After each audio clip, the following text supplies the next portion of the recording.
I've always gotten questions like, how do I stretch my hair before making box braids? This is one very good method I use to stretch out natural kinky hair before I make them into braids. So I just do them like this using natural threadings or rubber bands, and they stretch out over 24 hours. Now, I was able to use that particular method to stretch this out. As you can see, it wasn't very stretched out, but it was stretched enough to do the box braid or knotless braid that I wanted to do initially.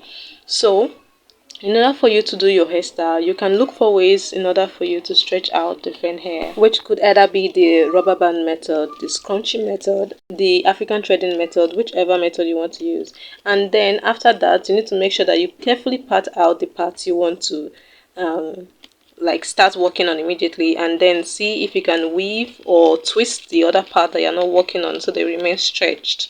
So what I usually do when I want to make a hair is that I portion them into different parts. This is to help me like work faster and better. Natural hair can be easily managed. You just need to find the right resources and the right information and the right methods that you can use to care for it.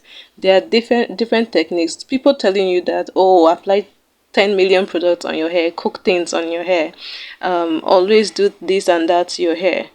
Most of these things doesn't help anybody. You need to find what works for you. But first of all, I would advise start from the bottom.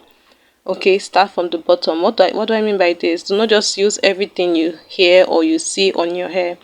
You can start with the minimum method, minimal resources, minimal tools and everything, and just start and see which of these your hair strive with.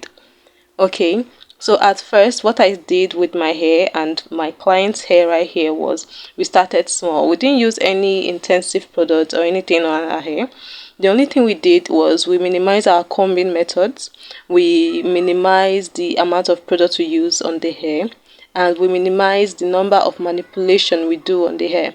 So when we do a particular hairstyle, we leave it for few months or weeks, at nothing less than 6 weeks. This is to ensure that the hair that are growing are allowed to grow and grow out well before we take it down and then refresh. Okay, and I think you can do the same for your hair too. Start small and find where you can improve on. Okay, natural hair doesn't have to be a battle all the time. You can make it work. If you also want to find out more about how to care for natural hair, I also posted a video where I show you how to make cornrows on natural kinky hair and how you can manage it without using too much product as well. So you can as well check out the video. And I also post different hair content, so do let me know what your challenges are when caring for kinky natural hair.